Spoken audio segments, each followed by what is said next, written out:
ልደትሽ ዛሬ ነው ወፏ ነግራኛለች ገና በማለዳ ዘምራልሻለች ኦ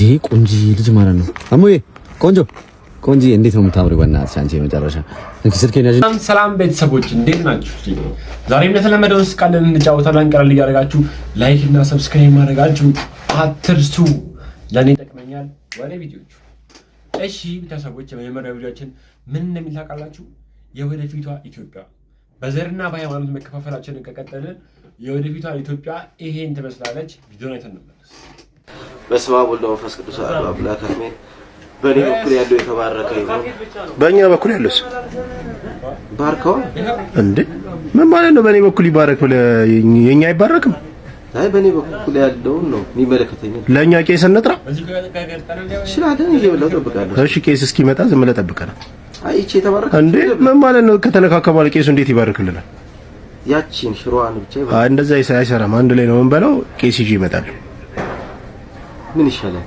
ቁጭ ብሎ መጠበቅ ይሄው ቤተሰቦች እንዳያችሁት ነው በዘርና በሃይማኖት መከፋፈላችን በዚሁ ከቀጠለ የወደፊቷ ኢትዮጵያ ይሄን ነው የምንጠብቀን በቃ ከነዚህ አይነት ነገር ፈጣሪ ይጠብቅ የሆነ ነገር እንብላ አይደል እንብላ አስተናጋጅ አቤት እንዴት ነሽ ሰላም ነው አለ የሚበላ ምን አለ ሁሉም ነገር አለ ሁሉም ማለት እንቁላል ይሆናል እንቁላል አምባሽ በቃ ወይኔ ሳልጠይቃቸው ይቅርታ እንቁላል ጥብስ ፍርፍር ወይስ ኦምሌት ወይስ ሳንድዊች ፍርፍር አድርጊው ፍርፍር እሺ እንቁላል ፍርፍሩ ላይ ሽንኩርቱ አይነ ጎላ ይበል ደቀቅ ይበል ወይስ አይኑረው አረ እንደፈለሽ አድርጊ ይዘሽ ነው ብቻ ምን ትላለሽ እንደዚህ ጎላ ምናምን በዳቦ ይሁን በእንጀራ በዳቦ አድርጊው ችግር የለውም ምን ነው እና ፔንዱላም ነው ተበደቆ ተወራጨርስ ምንድነች አንተ እኔ ጣላታለሁ ከዚህ በኋላ እንቁላሉ የፈረንጅ ይሁን ያበሻ አንቺ አንዴ ጠይቀሽ አትጀምሪ ምንድነው አሰረ የምትመላለሽው ተረባለ ከዚህ ጋር ለምናት አንቺ ታቂ ዘመር ባካ አንተ ነህ ደግሞ እዚህ ምን አርኩኝ እኔ ታጣለ በፈጣሪ እዚህ ቤት ሁለተኛ ምግባችሁ ይጣፍጣላ ታዲያ እንቁላሉ ግን ጾም አይሆንባችሁም ጋሺ አንተ እንመጣለን ሲፈጣ አለባት እንዴ እንኳን እነሱ ቤተሰቦች እኔም ባጉቻለሁ እንቁላሉን ለማየት ግን ጾም ነው ይቀርባል ፈጣሪ ወደ እኔ ዲ ቆንጂ ልጅ ማለት ነው አሞዬ ቆንጂ እንዴት ነው የምታምሪው በእናትሽ አንቺ የመጨረሻ እንኪ ስልኬን ያዥና ደውይልኝ እንዴ ከወንድ ጋር አይደል እንዴ ምን ጣጣ አለው ታዲያ ከዚህ ቆርቋዛ ዳህን ያልሻለሽም እንዴ ምንድን ነው የምትይው ወይኔ ቅሌት አንተ ነያዥ 20 ሚሊዮን ብር አንቺን ነው የሚጠብቀው እናቴ እዚህ አንተ ራሱ ኪስን ሳሙራ ሴት ላይ ተጠራል ምን ነው በቃ ደውይልኝ ሰው በገንዘብ አይገዛም እሺ ሲያስጠላ 20 ሚሊዮን ብር አንቺ ስልኬን ጣልሽ አረ ያራደት አልተጣል እሷን ቢበተለ ራሱ እህቷ በጣም ቆንጆ ነች እህቷ ራሱን ቢበተለ እናቷ እንዴት ቆንጆ መሰሉ ገና ልጅ አገረድ ናቸው ያው ቤተሰቦች አላልኳችሁ ቅድም ጊዜው ከፍቷል ጭራሽ ፍቅረኛዋን ቀርቶ እህቷንም እናትየው ድንግለሽ ብለው በቃ ዋት ይሸባሩታል ከእንደዚህ አይነት ጊዜ ይሰውረን ወደ እሺ ቤተሰቦች ዋንትያን ሁላችንም እናውቃታለን በጣም አስገራሚ አስደንጋጭ የሆነ የልደት አከባበር አክብራለች ሻምፓይኑም ተነፍቷል አይተናት እንመለስ ልደትሽ ዛሬ ነው ወፏ 18 ተሞልቷል በቃ ሊጨበስ ነው ከዚህ በኋላ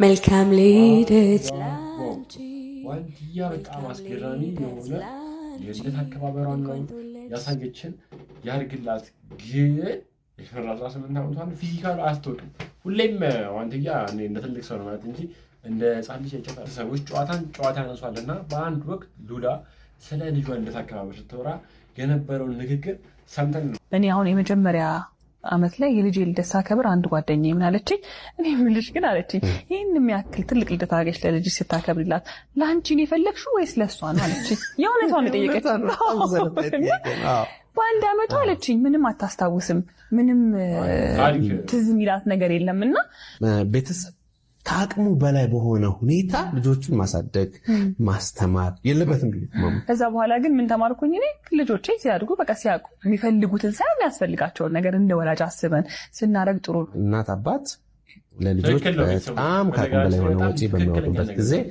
ያንን የሚተኩበት ወይም ያንን ክፍተት የሚሞሉበትን ነገር ሲማስኑ ነው የሚውሉት ማለት ነው ስለምንችል ደግሞ አቅሙም ደግሞ ስላለን ከልክ በላይ ማድረግም የለብንም በቃ ባላንስ አረግሽ አይሽ ስለዚህ ልጆች የሚፈልጉትን ብቻ ሳይሆን የሚያስፈልጋቸውን እንስጣቸው ለምን ማንነታቸውን መስራት ከዚያ ይጀምራል ዋው በጣም ትልቅ ትምህርት የሚያስጨብጥ ንግግር ነው የሰማነው። የዋንትያ ልደት ካየን በኋላ ሉላልችን ሰምታችኋል። አሁን ለምሳሌ በዋንትያ ባሽ ያላችሁ ወጣቶች የግዴታ ቤተሰቦቻችሁ አቅም ሳይኖራችሁ እናንተ አቅም ሳይኖራችሁ የተሻለ ልደት አከባበር ለማክበር አስባችሁ ቤተሰቦቻችሁን አላስፈላጊ ወጪ አውጥታችሁ ማክበር የለባችሁ ልደታችሁን። ምክንያቱም እያለ ነው በቃላ ሰው እንደ ቤቱ እንጂ እንደ ጎረቤቱ አይኖርም። ያው ያቅማችሁን ማድረግ አለባችሁ። ግን በጣም የተጋነነ ነገር ያው ደስ አይልም። ማንኛውም በጣም አሪፍ ትምህርት ነው ያስጨበጡን። እሺ ቤተሰቦች እኩለ ሌሊት ላይ እንቅልፍ አልወጣም ሲላችሁ የሚመጣላችሁ ሀሳቦች ማታ መጥቶ የሆነ ተንኮል የሚያሳስበን ነገር ታውቁታላችሁ። አይተን እንመለስ። ኧረ እንቅልፌ ምንድን ነው እንዴ? እርጉዝ ፖሊስ ግን አይተህ ታውቃለህ? ኧረ እኔ እንጃ እኔ አይቼ አላውቅም። ኧረ ዝም ብለህ ተኛ እንዴ! ኧረ ሴት ቁራሌ ግን አለ እንዴ? ኧረ እኔ እንጃ እኔ አላውቅም። ኧረ ዝም ብለህ ተኛ በእናትህ። ወይ ጉድ! እንዴ አሁን ፈሴን እየፈሰው ባስነጥ ስክሪንሻት አደርጋለሁ። እኔ ተነስ ሞክረው። ኧረ ዝም ብለህ ተኛ አንተ በሽተኛ ነህ እንዴ? አደራህን አምላኬ አደራ። ኪሴ ውስጥ 20 ብር ብቻ ነው ያለው። ጠዋት ስራ ሲሄድ የማውቀውን ሰው እንዳላገኝ። እሺ ቤተሰቦች የዚህ ቪዲዮ ኮሜንት እያነበብኩ በጣም እየሳኩ ነበርና የመጀመሪያው ኮሜንት ምን ይላል መሰላችሁ? ታድለ ስራ አለ ይላል። ምክንያቱም ብዙ ወጣቶች ቀለም ማታም እየተኙ ነው፣ እየተገለባበጡ ነው። እንደዚህ አይነት ተንኮለኛ የሆነ ሀሳቦች አእምሯቸው ላይ የሚመጣላቸውና በእውነት ይሄ ልጅ ስራ አለው ታድሏል። ነገ ጠዋት ሲሄድ ደግሞ 20 ብር ነው ያለው። ችግር ውስጥ ወድቋል ፋሚሊዎች። ቀጣይ ደግሞ ትልቅ ሰርፕራይዝ አይተን እንመለሳለን። ሰርፕራይዝ አድርጓታል። እስኪ ነው ወይኔ ቤቢ፣ አረ ፀጉሬ እንዳይበሰብስ። ምን ሰርፕራይዝ! ኦ ማይ ጋድ! የኤሌክትሪክ መኪና አዲሱን ቨርዥን ይገዛልሽ ማለት እንዴ? ማለት ኤሌክትሪክ መኪና ምን ችግር አለው? በዚህ በዝናብ ነዝሮኝ እንድሞት ትወደኝም ባለቂ ሚገርም ሀሳብ ነው። ከዚህ በኋላ ማለት ነው ባሮች ሚስቶች የኤሌክትሪክ መኪና ገዛልኝ ሲሏችሁ አረ ክረምት መጥቷል ኤሌክትሪክ ይዞሽ ነው የሚሞተው ብላችሁ ሀሳባችሁን አስቀይሯቸው። ገጣሚ ቆቁ እባላለሁ። አባቴ ይላል የግጥሜ ርዕስ። አባቴ የ9 ወር ቤቴ ወንድሙ እኮ ነህ ላጎቴ ወንድሙ እኮ ነህ ላክስቴ ትዝ ትለኛለህ ሁሌ ስበላ አራቴ እስከ ለተሞቴ። ምን ልታዘዝ ጋሽ? ጥብስ አድርገኝ። ጥብስ ባልጬ ይሁን ወይስ በበርበሬ? ጎረድ ይበል። ስጋው እንዴት ነው የሚከተፍልህ? በከረሜላ አይነት ነገር ይከተፍ? ደቀቅ ያለ ይሁንልኝ። ደቀቅ ያለ። ሽንኩርቱስ እንዴት ይከተፍልህ? እንደ ኖርማል ይከተፍልህ ወይስ እንደ ስጋው ደቀቅ ያለ ይሁንልህ? እንደ ስጋው ይከተፍ። እንደ ስጋው። እሺ ሽንኩርት ምናምን ትፈልጋለህ? መቼም ነው ለጉንፋን ምናምን ይሁን ለጤና ምናምን አሪፍ ነው። ሽንኩርት ይግባበት። እሺ ይግባበት። እሺ የጥብስ ቅጠል ወይም ደግሞ ቆንጆ በርበሬ ይኑረው። አንዳንድ ሰው አይወድም፣ ግን በቃ ዝም ብዬ ላድርግልህ አንተ። ይኑረው፣ ቆንጆ በርበሬ ይኑረው። እሺ ቲማቲሙ ሊወጣ ሲል ቆርጥ ተደርጎ ይደረግ ወይስ አብሮ ይብሰል? ዞጋ ደስ እንዳለ። እሺ ደስ እንዳለኝ ይሁን። ጥብሱ መረቅ ይኑረው ወይስ ደረቅ ይበል? አይ መረቅ ይኑረው።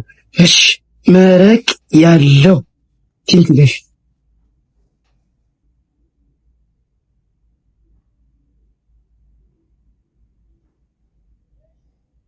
የሺ አንድ ጥብስ የሺ ቆንጆ በርበሬ ይኑረው።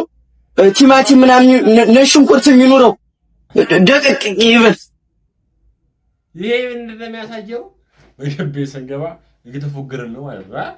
እንደቀለ አንድ ጥብስ አላለም። ይሄ ሁላ ነገር አስቀባጥሩት። ለማንኛውም ጀለስ ማርክሽ ተለጧል። ግን በነገራችን ላይ ቤተሰቦች ይሄ ልጅ በጣም የሚያዝናናኝ ቲክቶከር ነውና በጣም ነው የሚመቸኝ። እናንተስ ሀሳብና አስተያየታችሁን እስኪ ኮሜንት ላይ ጻፍ አድርጉልን። ወደ ኔክስት ቪዲዮ። እዚህ ዓለም ላይ ብር ከሌለህ ማንም አይፈልግህም። ምን ጠብቀህ ነበር? የበኩር ልጃችን አይደለህም ታውቃለህ። ይቅርታ ግን ብር ቢኖርህ ከዚህ በኋላ ራሱ ላይህ አልፈልግም እንዳመጣ። ብር ከሌለ ማንም አይፈልግም። ኖ ያንተ ዝርያ የተለየ ስለሆነ ሁሉም ሰው ይፈልጋል። የሚመችህን ቀን ንገረንና አመቻችተን ሐውልት ይቀረጽልሃል። እንዴት ነው የምታስበው? ምን ትሰራልኛለህ? ችግሬን ደግመህ እንድትነግረኝ ነው አንተ ጋር መመጣ። ይሄን የምታገናዝብበትን ሰዓት ስራ አትፈልግ። የብር ጉዳይ ብቻም አይደለም፣ ወሬ ራሱ አይጠም። ሰው ላይ መፍረድም አይቻልም። አንድ ጊዜ የምኖረውን ህይወት እሱ ምን ይሰማዋል እያልኩኝ እንድኖር አትጠብቅ። ስራና ብር ያዝ፣ ሌላ አማራጭ የለም። ምን ጸጉር ሉጫ ሲሆን የመሳፍንት ዘር ነኝ ብለህ ማሰብ ጀምረህ ነው? ብር ኑሮ ራሱ ማንም ላይ ፈልግ ይችላል፣ እንደ ጸሎት ነው። ለምን እንደዚህ አይነት ሰጣ ገባ ውስጥ ራሱ እንደምትገባ አላውቅም። ብር ከሌለ ማንም አይፈልግህም። አው ለሁሉም ወንዶች ነው የሚሰራው። አማራጭ የለንም። አታለቃቅስብ። ዲቤ ያለው ትክክል ነው። ፋሚሊዎች እያለ ካልሆነ ከሌለ የለህም ይላል ዘፈኑ። ግን ትንሽ ዲቤ ሳይበዛው አይቀርም። ዛሬ እንኳን ትንሽ በዛ አርጓታላ። ለጊ ያራዳ ልጅ እስከ ይተራት እንመለስ። እንግዲህ ወደዳችሁት አይደለ? እዛ ጋር ያያችሁት የቆመችው አሚግ የነጌ ነበረች። ነጌ እንግዲህ ስለ ነጌ የሆነ ነገር የሆነ ታሪክ በጣም ጥሩ። ነጌ እንግዲህ የዚህ አድባሪ ጦርነት ጊዜ ከነበሩ ጀብደኞች አንዱ ነው። ያኔ መንጌ በፍቅር ሲጠራው ፈርስት ኤድ ነው የሚለው። ምን ማለት ነው? የመጀመሪያ ጥሪ፣ የመጀመሪያ ሕክምና የሚሰጠው እሱ ነው። ጠላት ሲያፈላ፣ ጠላት ሲያጎፈላ ነጌ ነበር ይወጣል በሚጓ እንዲህ እያለ እሽት ከእዝዝ ድምስዝ በቃ እንደዛ ነበር የሚያደርገው። ምንድነው የሆነው የዚህ አድባሪ ጦርነት ጊዜ ትንሽ የዚህ አድባሪ እንትኖች ወታደሮች ትንሽ ታገሉ። ያኔ መንጌ አልቻለም። ምን አደረገ? ነጌ ጋር ደወለ። ነጌ አራዳ ልጅ አይኒጂ አለው። ታስፈልገኛለህ አለው። ወዲያው ደወለ። ነጌ ያኔ የት ቢሆን ጥሩ ነው? ቢሾፍቱ በር ላይ በጠዋት ከጓደኛው ጋር ደቅ ብሎ የመጀመሪያውን ሴሽን እንደለኮሰ ነበር የተደወለለት። አልቻለም። ምን አደረገ? ሴሹን ለጓደኛው ሰጠው። ሳያጨስ እንዳትገለው 5 ደቂቃ አስጠኝ እመጣለሁ አለው። ሚጉን አስነሳ፣ ወጣ። ዝቅ ሲል አንደኛውን እዝ፣ ዝቅ ሲል መስራቅ እዝ፣ ዝቅ ሲል ድምስስ እንዳለ ምን ይቀረዋል? የመጨረሻው እዝ። ያኔ ምንም ቀላ አልነበረው። 2 ያልማረከው ታንክ ነበር። ምን ቢያደርግ ጥሩ ነው? ቀላ ጨርሷል እኮ ይታያችሁ፣ ቀላ ጨርሷል። ዝቅ አለ ሚጉን ይዞ አንደኛውን ታንክ በዚህ ጋር፣ አንደኛውን ታንክ በዚህ ጋር ይዟቸው ከች አየር ኃይል ግቢ አለ። ታንኩ ገብታችሁ መጎብኘት ትችላላችሁ። የሚገርመው ፓርት እሱ አይደለም። ሲሄድ ጓደኛውን ብሎት ነበር ሴሹን እንዳትገለው ተቀበለው። አፓለው ራሱ አጭሶ ፈግሞ ገሎት ሄደ ማለት ነው። ነግዬ ምርጥ ያራዳል። ቁርጦ ቀጥለዋል። ትክክለኛው ይሄ ነው። ዛሬ ደግሞ ዶሚኒክ በጣም አደገኛ ውሸት ነው ያሸነፈ። ይመቸው። ለማንኛውም ፈታ እንዳላችሁ አልጠራጠርም። ላይክ እና ሰብስክራይብ ማድረጋችሁን አትርሱ። ለኔ ይጠቅመኛል። ፋሚሊዎች ወደ አንተ ማን ብለህ ነው የምታስበው? ማን ብለህ ነው የምታስበው እንዴ? እኔ ራሴን ስልክ መጠቀም አልችልም? ራሴ ስክሮል እያደረኩ ማየት አልችልም? አንተ የላከውን የሳክበትን ግዴታ እኔ መሳቅ አለብኝ? እንድታየው ብዬ እኮ ነው። እንድታየው ራሴ ማየት አልችልም ወይ? አልችልም ራሴ ማየት? ምን ችግር አለው? ዝም በል። እኔ እኮ ኢንተርኔት መገዛው ራሴ ስክሮል እያደረኩ እንዳይ እንጂ አንተ 10 ጊዜ የሳክበትን ያለቀስክበትን እያየው ኢሞጂ እንድልክልህ አይደል? ይበቃል። በቃ አትላክልኝ እንዴ! አለው እኮ ገደብም አለው እኮ የምልክበት። ተከከለ አበቃ ላክልኝ። ራሴ ስክሮል እያደረኩ ማየት እችላለሁ። ያው እንደዚህ እችላለሁ። ስክሮል እያደረኩ ያለው ራሴ አትላክልኝ ቢቢ አስክስ። እሺ ወሬ ነው የምትሄደው። ሰዎች በጣም ብዙ ጊዜ ሼር ያደረገ ቪዲዮ ያሰለቻችሁ ሰው ይሄ ቪዲዮ አሳዩት። ስክሮል ማድረግ ይችላልው። ዳታ አለኝ ችጋራና አትበልቅ እንደማለት ይሄ ቆንጆ ልጅ ማለት ነው። አሞዬ ቆንጆ እንዴት ነው የምታምሪው? በእናትሽ አንቺ የመጨረሻ አንቺ ስልኬን ያዥና ደውይልኝ እንዴ። ከወንድ ጋር አይደል እንዴ? ምን ጣጣ አለው ታዲያ? ከዚህ ቆርቋዛ ዳህን ያርሻልሽም እንዴ? ምንድን ነው የምትይው? ወይኔ ቅሌት አንተስ ነያዥ 20 ሚሊዮን ብር አንቺን ነው የሚጠብቀው። እናቴ እዚህ አንተ ራሱ ኪስን ሳሞራ ሴት ላይ ተጠራል። ምን ነው በቃ ደውይልኝ። ሰው በገንዘብ አይገዛም። እሺ ሲያስጠላ 20 ሚሊዮን ብር አንቺ ስልኬን ጣልሽ። ኧረ ያረዳት አልተጣልም። እሷን ቢብትል ራሱ እህቷ በጣም ቆንጆ ነች። እህቷ ራሱን ቢብትል እናቷ እንዴት ቆንጆ መሰሉ። ገና ልጃገረድ ናቸው። ዛሬ ደግሞ የባቴም ጠጋለው ቤተሰቡ ጭራሽ ብሎ ከቸከሱ አልፎ እህቷና እናቷን ገንዘብ የማያመጣው ጉድ የለም። ቤተሰቡ እያለ ካልሆነ ከሌለ የለህም ያለው ቀደም። ለዚህ ነው ፋሚሊዎች አንዳንድ የሰመረ ባር የምነጋገራቸው ንግግሮች በጣም ነው እኔ ፈታ የሚያደርጉኝ። እናንተንስ እንዴት ነው ፈታ የሚያደርጋችሁ? አይሆንም። ደንብ አስከባሪ ሆነ ሊስትሮ በጠረባ እያንሳፈፍክ እንዴት ትወስዳለህ? አንተ እንደዚህ እየቀጠቀጥክ እንደዚህ። ከዚሁ ጋር ተያይዞ በደንብ ማስከበር ዙሪያ ደግሞ ማነሳው ነገር አለ። ደንብ አስከባሪ የሚባለው ነገር እኔ ደንብ ምን ማለት ነው? ክቡራን ከዚህ እንጀምር። ግራ ገባ። እንደ ደንቡ ሁን ማለት ደንብ ማለት ስርዓት ማለት ነው። ደንብ አስከባሪ ሆነ ሊስትሮ በጠረባ እያንሳፈፍክ እንዴት ትወስዳለህ? አንተ እንደዚህ እየቀጠቀጥክ እንደዚህ። ቪዲዮ አለ፣ የቴሌቪዥን ነው ያላሳይም። ሶሻል ሚዲያ ላይ ገብታችሁት ላሳይ ቪዲዮ ቪዲዮ አለኝ። እንደዚህ እንቁላል መንገድ ላይ የምትሸጥ ሴትዮ በዱላ የተቀጠቀጠ በጠረባ እየተንሳፈ መነጽር የሚያዞር ሰው መንገድ ላይ ይሄ እንዴት ምን አይነት ደንብ ነው የነገሯችሁ ለእናንተ? እንዴት ነው ደንቡ? ማለት የተለየ ደንብ አለ እንደዚህ ሀገር ውስጥ ያልሰማ ነው ወይ? ካልነበርን አሳውቁን። ዝም ብዬ ከሆነ የምለፈልፈው ወይ የሆነ ሌላ የወሰዳችሁት ነገር ካለ አብረን እንውሰድና እንግባባ። ግራ አለኝ። በቃ ደንብ አስከባሪ ሲባል ላይ ሲጀመር ከዱላ ድብደባ ጋር ምን አገናኘው? እዚህ ሀገር ውስጥ ንቀት እኮ ነው። ሽመል ተይዞ እኮ አይኬድም። ካፒታሊስት ውስጥ የትም ዓለም ላይ እኮ የለም። የትም ዓለም ላይ በግ ነው እንደምትጠብቀው፣ ከብት ነው የምትጠብቀው። እንዴት ሰው ሽመል የመጥረጊያ ዱላ ይዞ መሀል የአፍሪካ መቀመጫ ከተማ ውስጥ ይሄዳል? እሺ ለማለት ሰውን እንዴት አድርጋችሁ ነው የምታስቡን? እኛ እንግዲህ ግራ ገባኝ። ብቸኛ እኔ ኬንያም ሄጃለሁ፣ ኡጋንዳም ሄጃለሁ፣ ሴኔጋልም ሄጃለሁ፣ ናይጄሪያም ሄጃለሁ፣ ሞሮኮም ሄጃለሁ፣ ደቡብ አፍሪካም ሄጃለሁ፣ አሜሪካም ሄጃለሁ፣ ሌላም ሀገር ሄጃለሁ። ሽመል ይዞ የሚዟዟር ሕግ አስከባሪ አይቻልም። ማስታወቂያ ሰርቶ ታስሯል። ግን ቪዲዮውን እንዴት ነበር ታውቃላችሁ? ደንብ አስለብሶ ሰዎችን ዕቃ ሲበትኑ ምናምን አይነት ቪዲዮ ነው የሰራውና ለምንድን ነው እንደዚህ አይነት ቪዲዮ የሰራው? የደንብ ማስከበር ስምና ጽፋት የተባለው ግን ሪያሊቲው ምንድን ነው? ዲስትሮች ይቀጠቀጣሉ፣ ሙዝ አቅራቢዎች ይቀጠቀጣሉ። ይሄ ነገር ቢስተካከል ምናልባት በቪዲዮ መልክ ቢያዝ ዋናና ኃላፊዎች ቢያዩት ይስተካከላል ብዬ አስባለሁ። የኔ ይሄ የግል ሀሳቤ ነው። ለማንኛውም ብዙ ፋሚሊዎች በስተመጨረሻ የቪዲዮአችን መገባደጃ ላይ ደርሰናል። ላይክ እና ሰብስክራይብ ማድረጋችሁን አትርሱ። ቀጥሉበት። ይህ መልእክት ለማን ነው? ለአዳዲስ ፋሚሊዎች ነው። ለማንኛውም በኔክስት ቪዲዮ እስክንገናኝ